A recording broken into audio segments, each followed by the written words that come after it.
Good morning. How you doing today?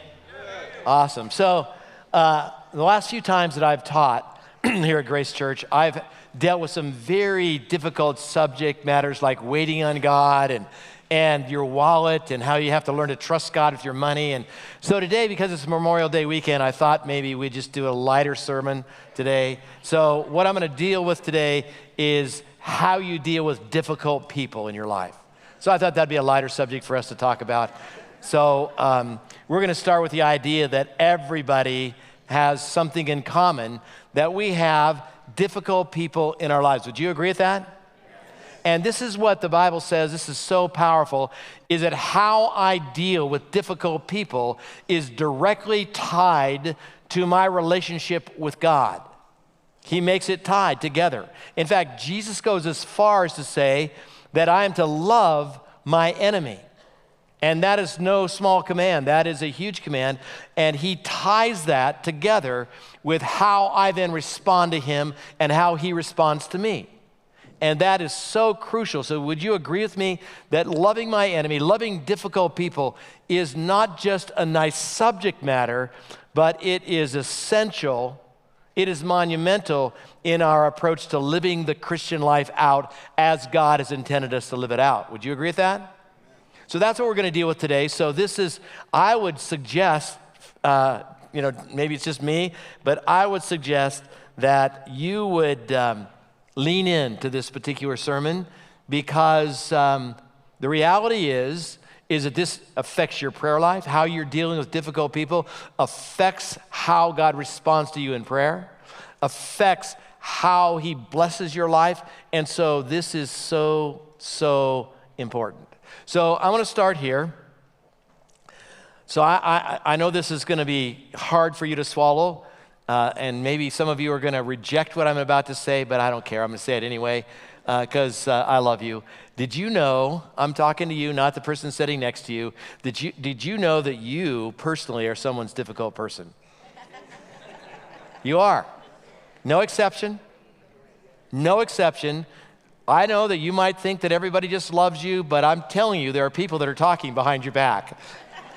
And I'm telling you, they're swallowing hard at who you are and how you do life. And I'm just saying, I'm the truth teller, and I just want you to know the truth, that there are people today struggling with who you are.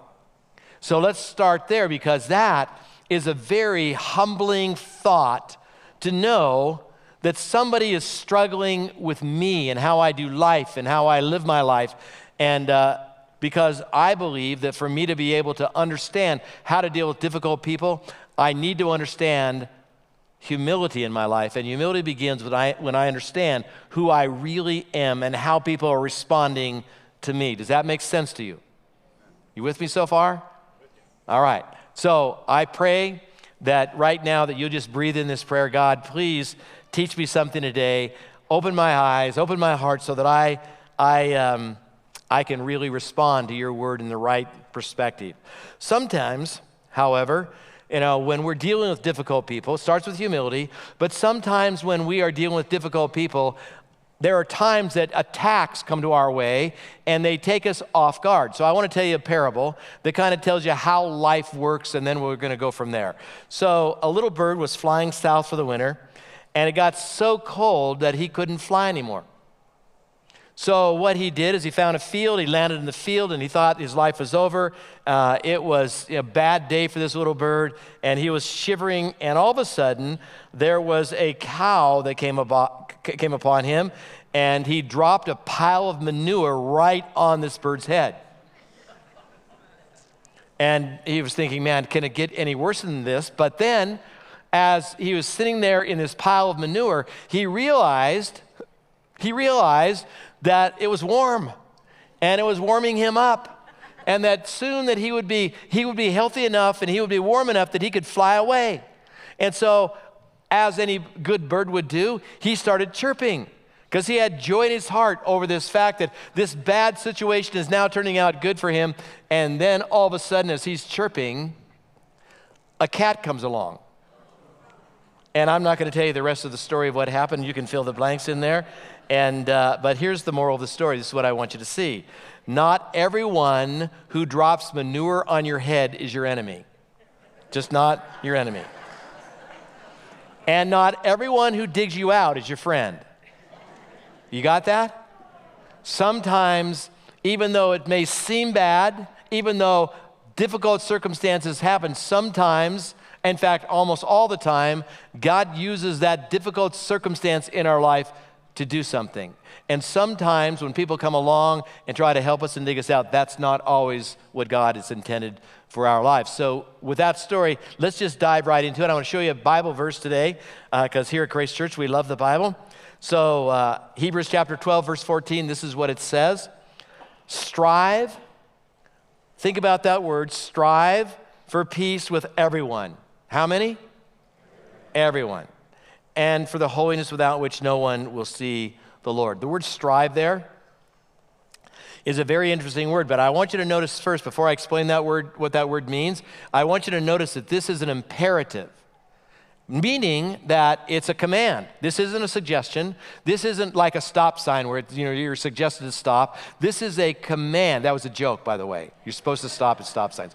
So this, however, is a command in Scripture. This is an imperative. It says that you are to strive for peace with everyone, even your enemies, even those who are your biggest critics, even those who hate you, even those who have no love for you at all. You are to strive within your power to have peace with everyone. And I'm just going to say, sometimes that is not possible, but your command is for you to strive. So what does that word mean? It means to hasten.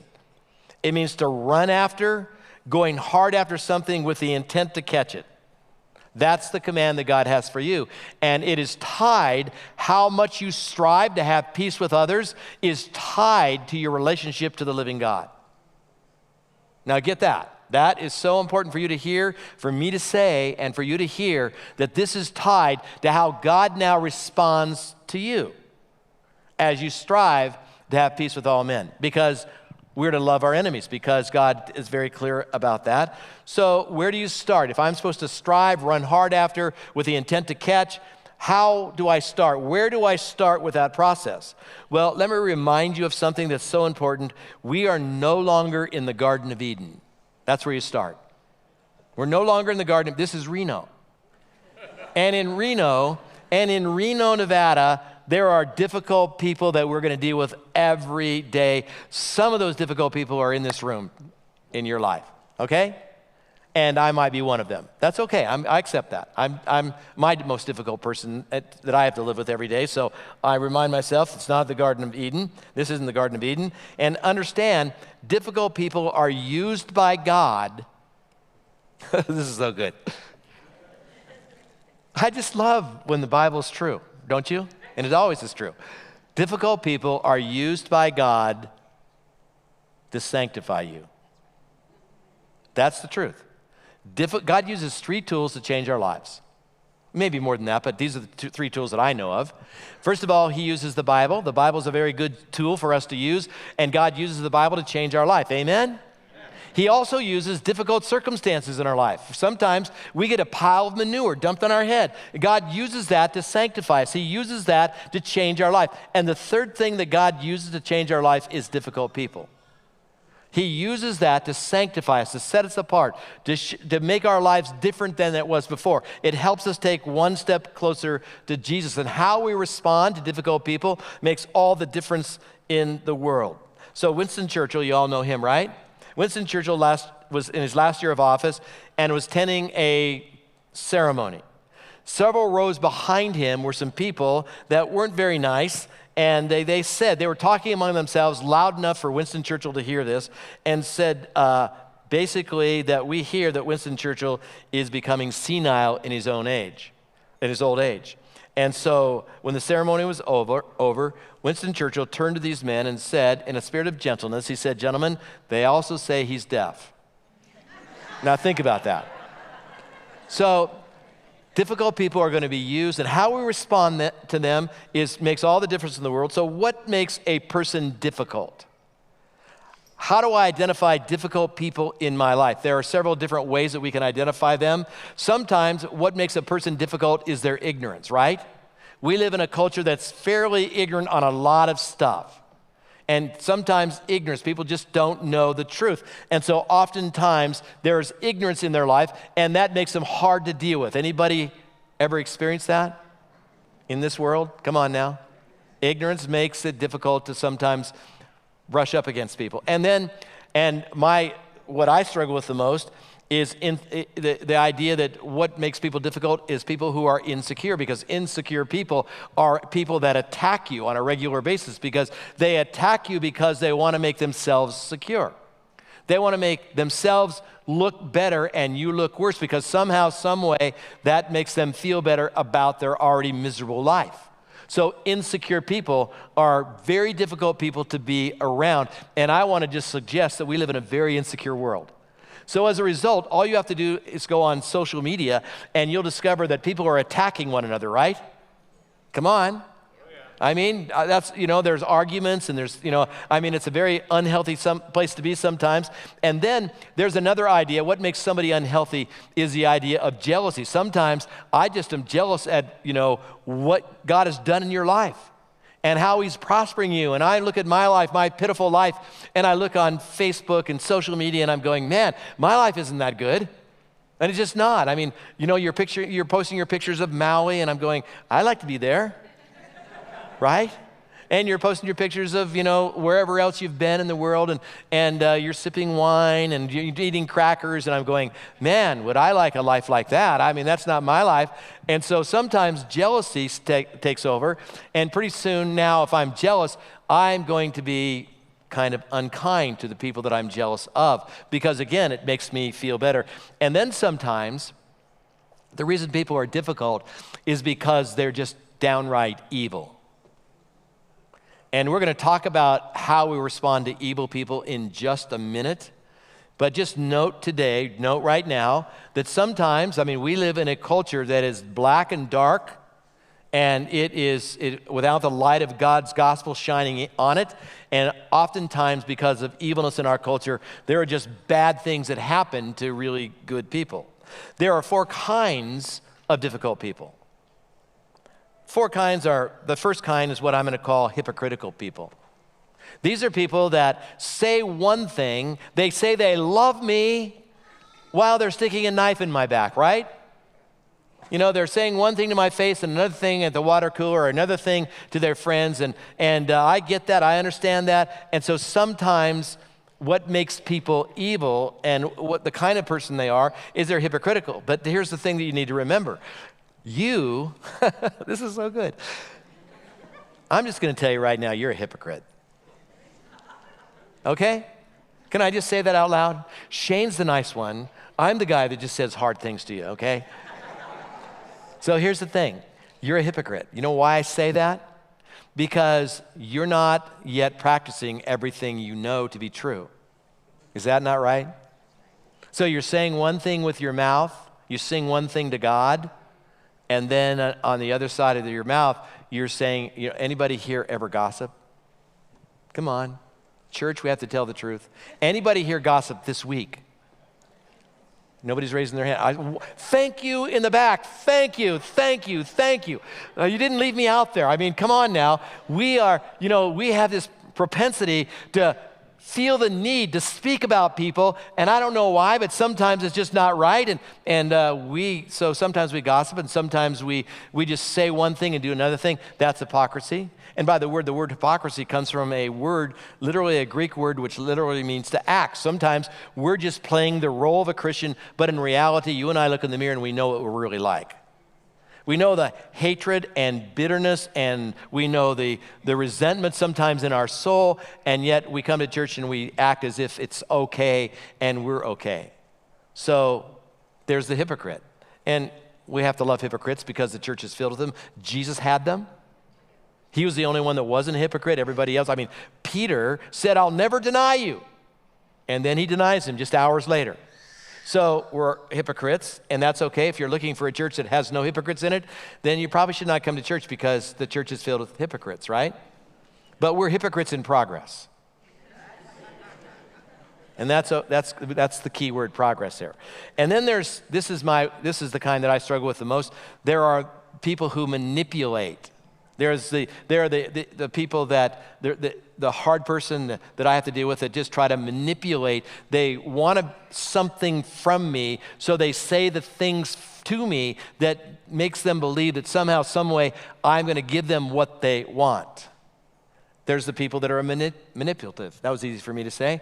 And then there is the critical person. That's what we're going to deal with today, primarily. We're going to deal with all of them, but I want to just simply say that a hard person to deal with are people that say one thing to you, to your face, and then behind your back are nothing but critical about who you are and what you're doing. The critic.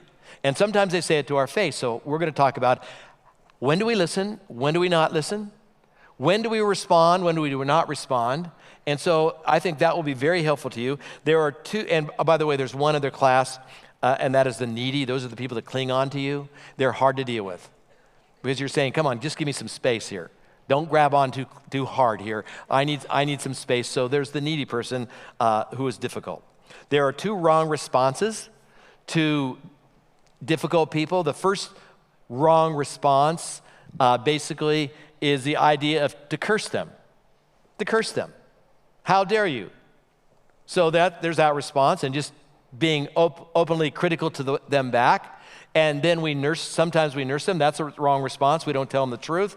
We live a lie, and we just live with the pain without ever figuring out how to deal with what is true and what is right and what is good. So what is the right response then? Well, the Bible says, again, I want to remind you of the commands. Remember that word strive? Strive for peace. How do I do that?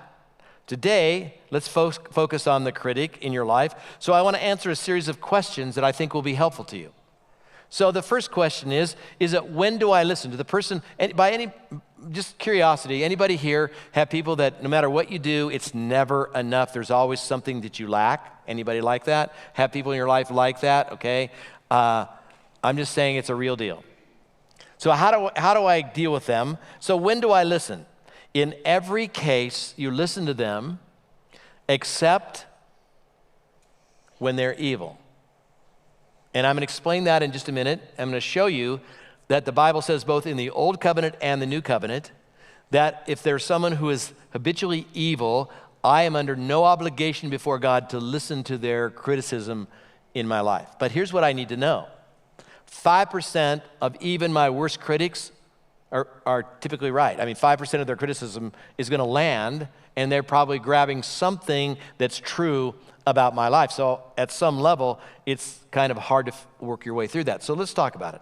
Proverbs 15:31 says this. The wisest man in the world wrote this. Proverbs 15:31 says, "The ear that listens to life-giving reproof will dwell among the wise." Let me say that to you again, because grab a hold of this. The ear that listens to life-giving reproof will dwell among the wise. You want to be wise? You've got to listen to life-giving reproof. Whoever ignores instruction despises himself, but he who listens to reproof gains intelligence. You want to be stupid? You just don't listen. That's what that verse says, right? Am I misreading that verse? If I want to just be dumb, I just don't listen to people around me. I don't listen to any criticism. I just go through life with blinders on, thinking somehow, some way I've got this all figured out and nobody can help me, right? But if I listen to life-giving reproof, the Bible says that I'm going to gain intelligence and I'm going to not be as ignorant as I possibly could be. So when do I answer? So we listen in every case except when there's evil. And so the question then is, when do I answer somebody when do I defend myself? When do I step up and say, wait a second, I have a response to that? When do I do that? That's a great question, right? Because I want to do it all the time. So when do I do that? I do that when a person is missing information. Let's start there. So I want to tell you a story that will help you draw this out. So a man and his dog were walking on the beach, and the owner of the dog was so proud of the dog's newly mastered feat. So this is what happened. He looked at a visitor and he says, watch this. So he takes a piece of driftwood. He's next to the ocean, walking down the beach. He takes a piece of driftwood and he throws it as far as he can, and his dog walks on the water, runs on the water out there, fetches the driftwood, and runs back. And the visitor just dropped his jaw and said, wow, I can't believe that. So he says, watch this again. So he takes the driftwood, throws it out. The dog walks on water, runs on water, and brings the driftwood back. And this visitor was dumbfounded, couldn't believe what he was seeing. And so the guy who owned the dog said, did you notice anything? Did you notice anything? And the visitor replied, yeah, I did. Your dog can't swim. So here's a guy who's missing some information. So when someone is missing information, it's okay for me to respond back and say, can I give you a bigger picture of what you're seeing? Notice my words.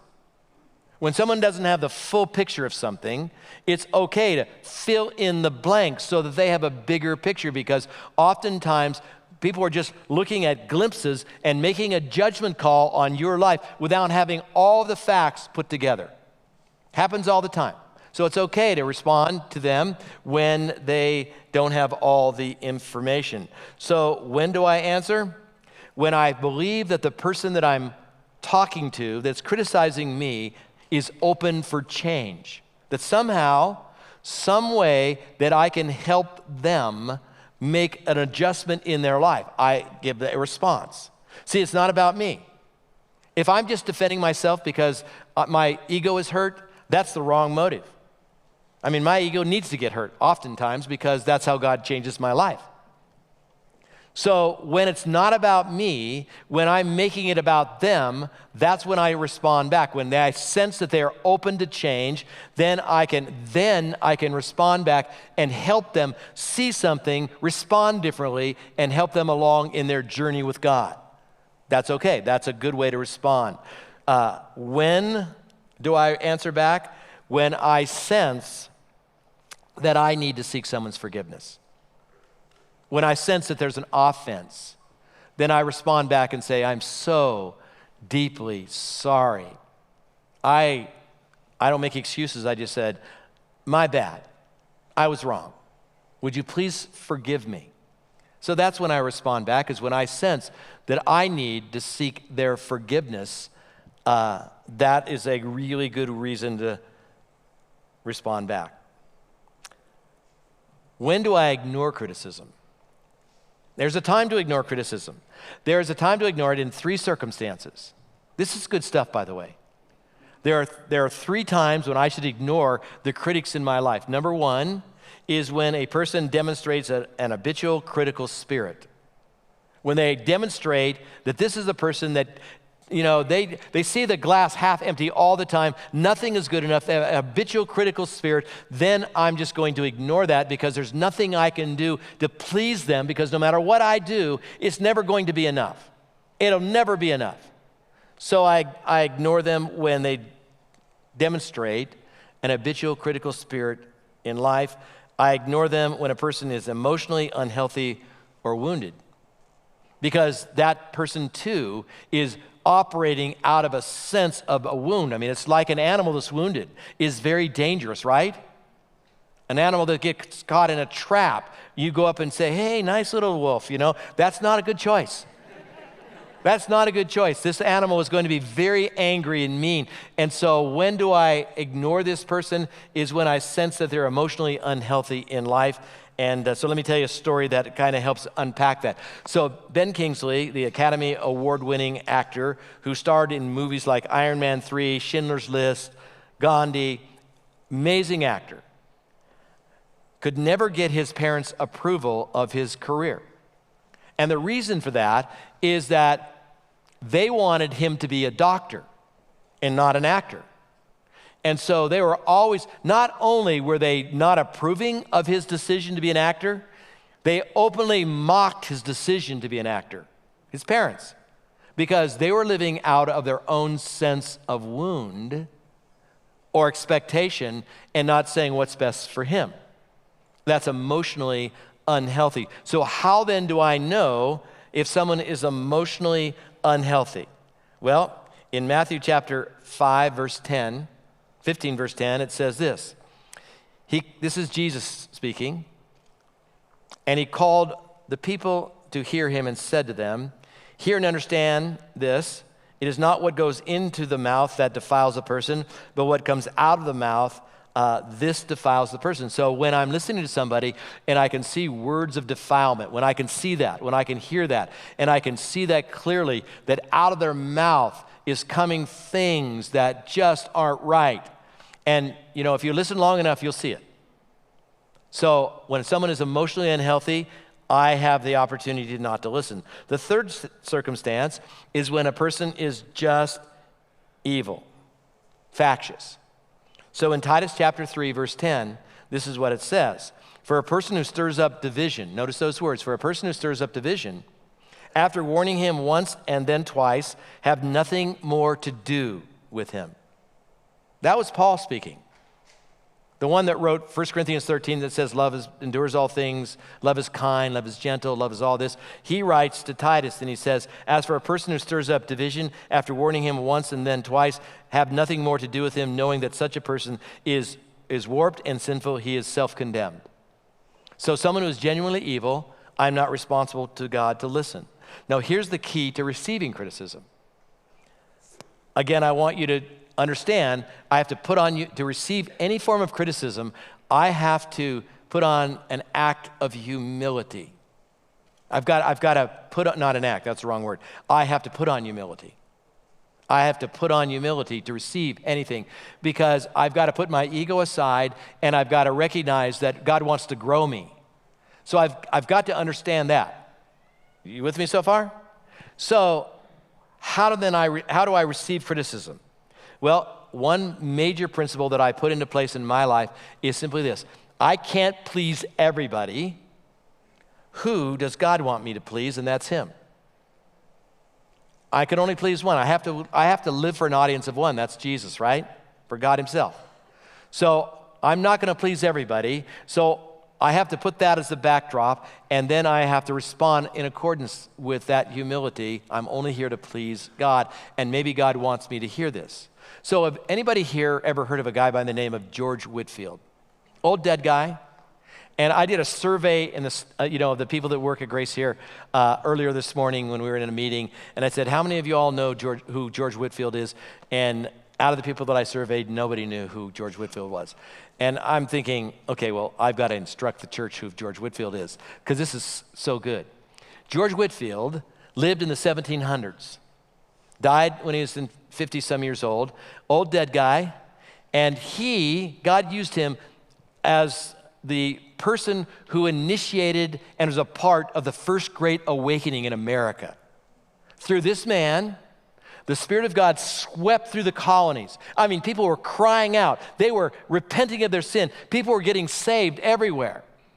I mean, it was a great awakening, and it was amazing. It's everything any Christian would ever dream of watching a world turn upside down and receive Jesus Christ. That was George Whitefield. As you can imagine, somebody of that caliber had some enemies, right? He made some enemies along the way. And so on one occasion, somebody wrote him a letter and pointed out some major grievances they had with George Whitefield and some sins that they felt that were in his life. And I've received some of those letters myself along the way. And so, I mean, I can only imagine. I'm not George Whitefield. He was of renown, and so he got a lot of those kind of letters. So this is how George Whitefield responded to this letter of criticism of his life. He wrote back in a loving way, and he said, if you only knew the half of it. I mean, I could tell you stories, is what he was saying. I could tell you, if you only knew what the real truth was, you wouldn't, this is nothing compared to what I know about myself. That's the spirit that you approach life with. And then he wrote, loving George Whitefield. And I'm sure that it silenced some of his enemies. So I start with the idea, if I'm going to receive criticism, I start with the idea that I've got to put on humility and I've got to recognize that I'm going to introduce a word to you right now that don't miss this. Have you been sleeping? Wake up. I am the villain in God's story with me. That's where it starts. I'm the villain. I'm not the hero. It's not about me. It doesn't center around me. I'm the villain in the story. See, here's the thing. This is so good. I was God's difficult person. So are you. He had a problem with you. God had a problem with you. And the way he solved that problem was he sent his son to die for you at your weakest moment. When you were without hope, when you were acting out in your weakest time, you are not the hero of this story. You are not the hero in your story. You are the villain. And the sooner that you understand that, the better off you are. How do I deal with difficult people? I recognize that I'm the villain. Now that produces a major amount of humility in my life as I think about the fact that I'm the villain in God's story. And the purpose of difficult people, the purpose that God brings them into my life is to make me more like Jesus. Sanctifies me. It's his tool. He's using these difficult people in my life to change how I think. And so don't say that person bothers me or I don't like that person. Just simply say, this is the story that you should be telling yourself. This person is God's tool in my life to sanctify me and make me more loving. That difficult person, that's your enemy, is God's tool in your life. That person that is just, every time you see them, I know that there are people in your life that every time you see them in the grocery store, you walk the other way. Because I follow you around, I know these things. And so understand that, approach it from that perspective. And the way that you can do that is to recognize that you are the villain in God's story with you. You are the villain that God has redeemed, yes. He's the hero. God is the hero, you're not. You are not the hero in this story. You're not the hero. I'm not the hero in this church. It's Jesus Christ. He's the hero. I'm the villain. I'm the villain. And the more that I understand that, I'm a villain that has been redeemed by the blood of Jesus Christ, but I'm still the villain. I'm a villain with a purpose. I'm a villain that God has redeemed. And get this. This is so good. This is worth the prices of admission. I am not the victim. I'm not the victim. I am not the victim in my story. I'm the villain. I'm not the victim. And so we live in a culture that wants to victimize themselves. They always want to see themselves, I'm the victim in this story. Do you see that in our culture?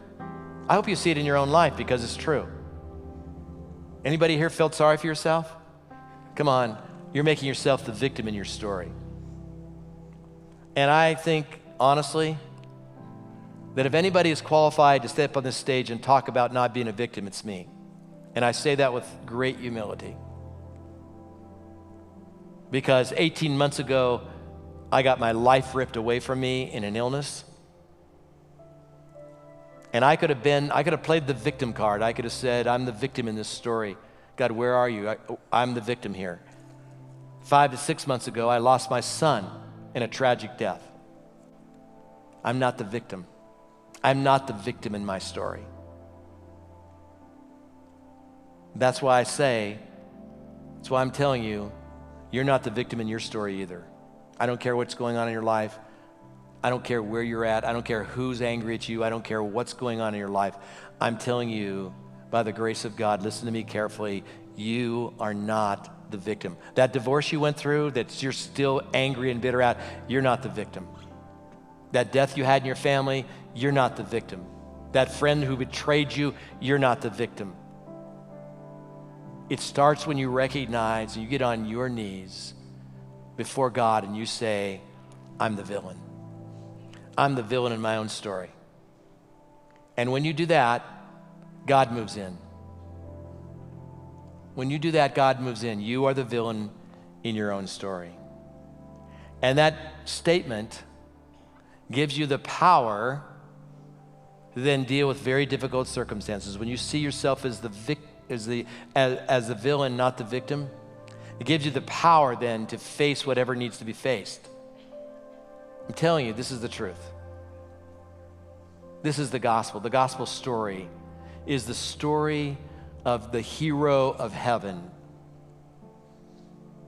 The hero of heaven, emptying himself of the right to be regarded as that hero. Going to the cross and dying for my sin because he saw me as the villain. and yet he redeemed me.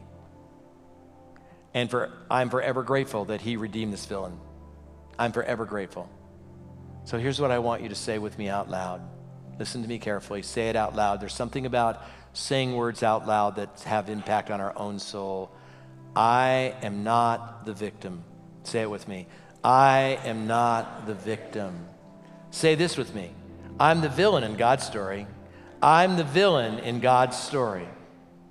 I'm a redeemed villain by the blood of Jesus, and I will forever be his servant because he's redeemed this villain. And as I approach life that way, it gives me the ability to confess my sins to others because I know that I'm the villain in my story. It gives me the ability to forgive others because I know that they're villains too.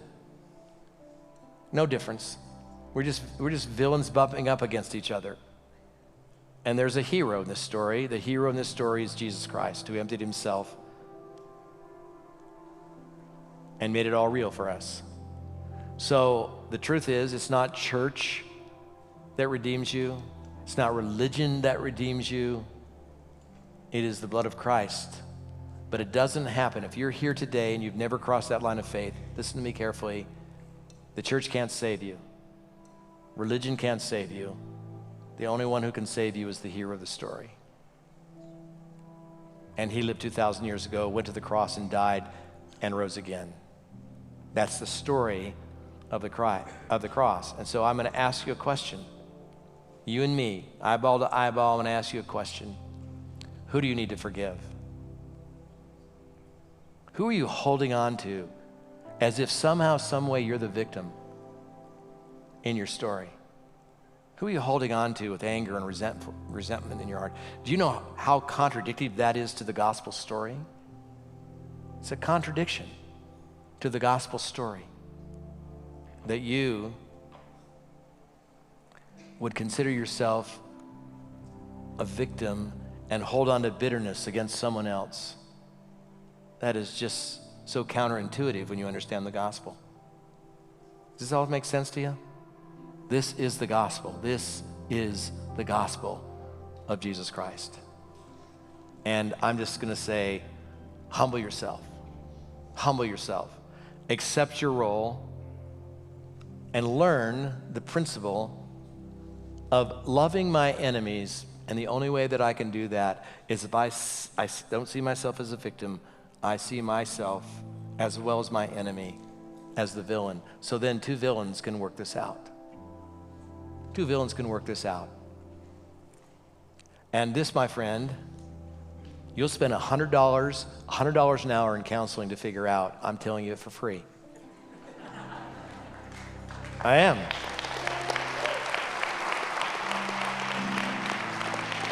Because people will go and pay $100 an hour to have someone say, yeah, I'm sorry, you're just the victim here. And I'm gonna tell you, it's broken, it won't work, it's not gonna help you. It's just not gonna work. May the grace of God open your eyes so you can see the truth of the gospel story. It's not just something that happened 2,000 years ago. It's alive and vibrant right now, and it's how we live our lives. And it's how we attract others to the story of the gospel as well. Lord God, I thank you for this day. I pray, God, earnestly for everyone hearing my voice, whether online or here, God, that you would take my words and use them for your glory. And I pray these things in Jesus' holy and powerful and awesome name. Amen. I'm not the victim.